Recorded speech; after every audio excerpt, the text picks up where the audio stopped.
Breakfast Show with Kate Jones on Teachers Talk Radio. Tune in live on the Podbean app or desktop player. Just head over to www.podbean.com/LSW/TT Radio or search Teachers Talk Radio. Follow the hashtag TT Radio.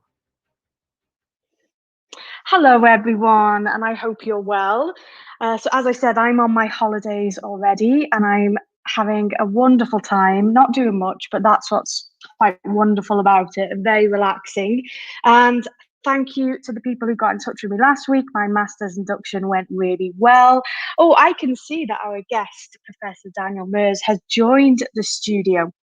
So, Daniel will be talking to us today. We've got a theme of evidence informed practice because if you're aware of anything I've written about, or if you ever see me present, you'll know that this is something that is really important to me, and it's really shaped and influenced my teaching practice. And I do think Professor Daniel Mears has played a really important and central role in that in the UK. So if you are listening live, whether you're listening via the stream or if you're listening in the Podbean studio, do let us know where you are listening from.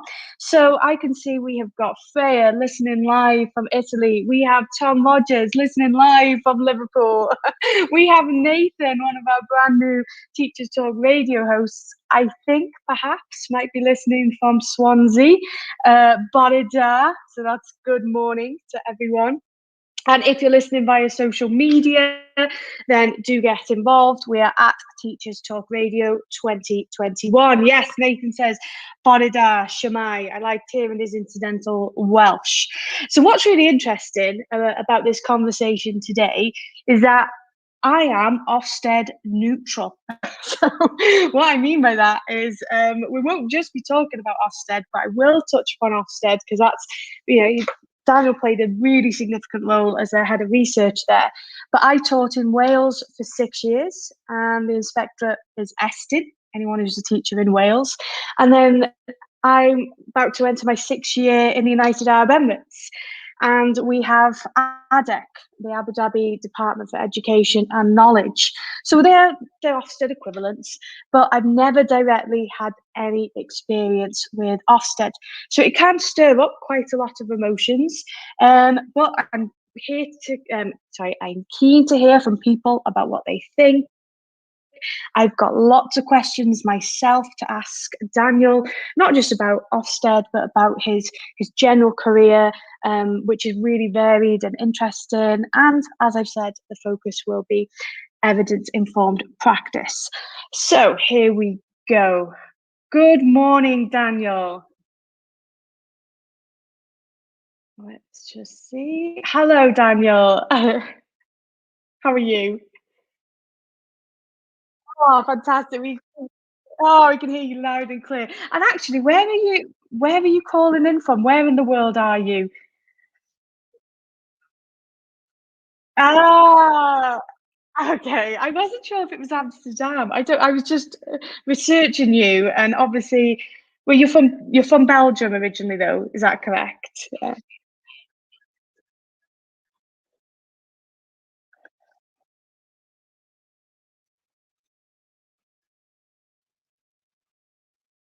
Okay. Oh, amazing. Well, that's great. Before we get to all the questions I've got for you, and I'm so excited to chat to you, I always have some fun facts about my guests. Sometimes they're accurate, sometimes it's fake news. So correct me if I'm wrong. But my fun facts about you is that you are a black metal music fan. Is that correct?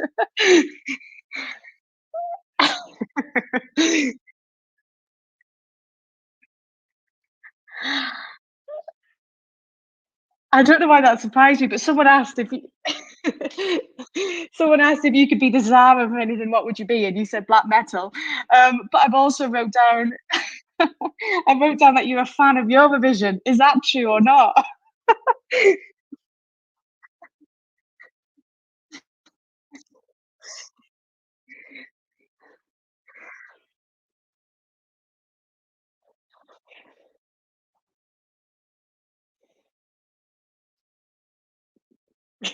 Yeah, no, I saw all your tweets with the Eurovision commentary, so I thought that was quite funny. It just made me chuckle. So, as I've said, you're really well known for working with Ofsted and everything that you do with teacher development. But what I'd be quite interested in, and lots of people, is just to hear a little bit of an overview of your career in education.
talk about evidence-informed teaching, and I love your blog, and I watched an interview that you did with Tom Sherrington about Rosenshine, and that was fantastic.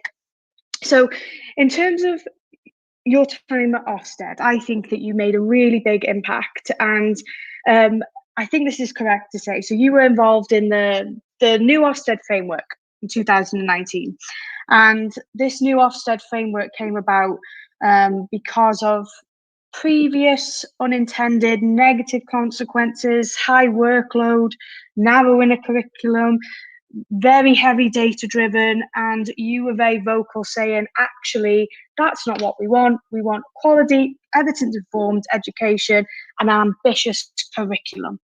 And actually, I think the reaction to that was very positive. Would you agree?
Yeah, but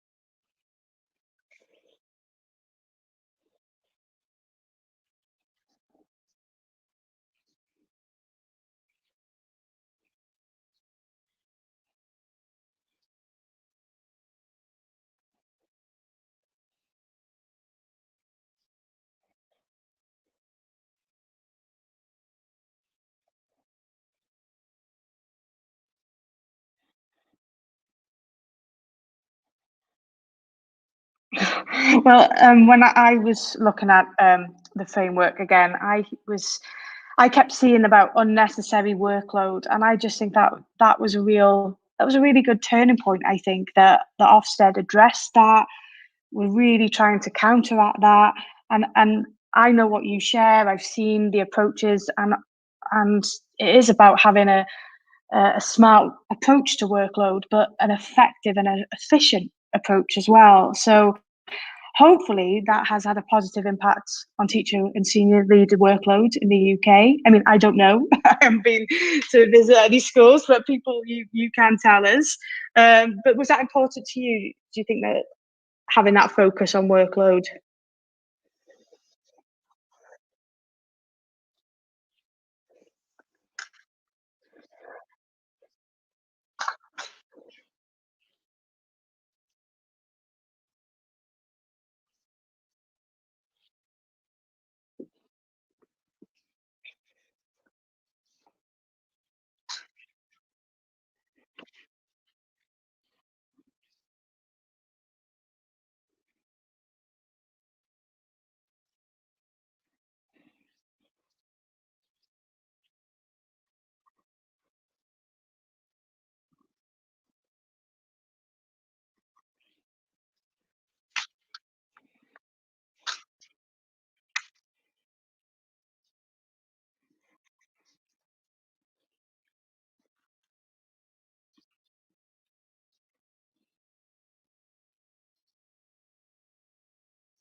Yeah.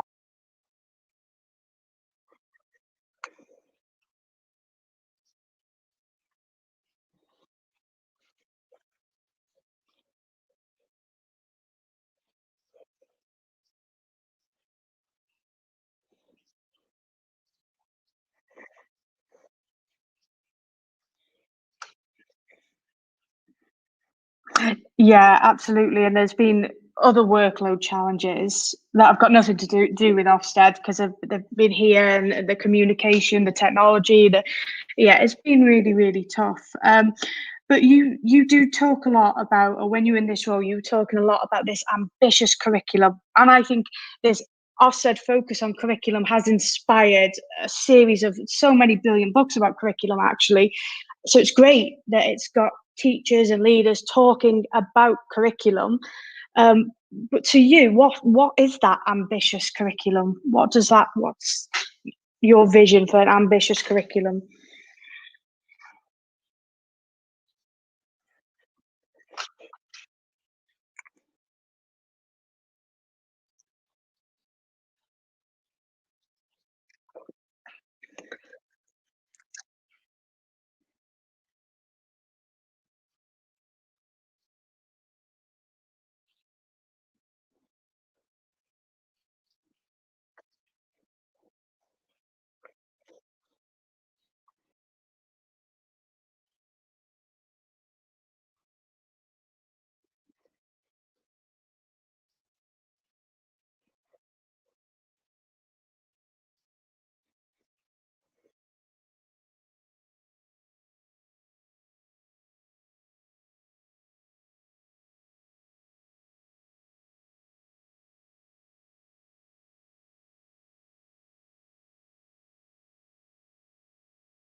Yeah, absolutely. And that has prompted lots of great discussions and reflection about the curriculum, which, and actually, when I think about the early years of my career, uh, curriculum, and there's actually been a chat about this on Twitter recently about how sometimes people, like, let's just say in history, they have a topic per half term.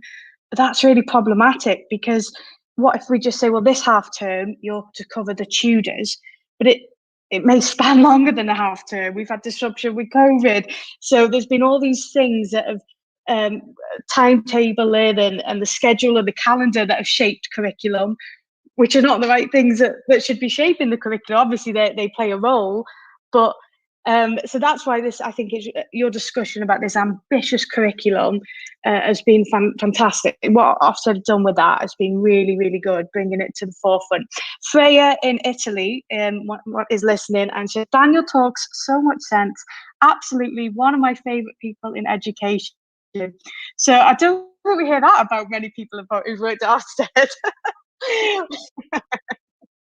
Yeah, we've got lots of positive tweets coming in, but I think this is it. I think this was a really good turning point. I think there's been a little bit of tension in the profession with Ofsted and teachers. So the fact that we're having these conversations, the research that happened in schools that you obviously heavily involved with, and they're still doing that now, aren't they, with the Ofsted reviews into subjects. So are you still following all of the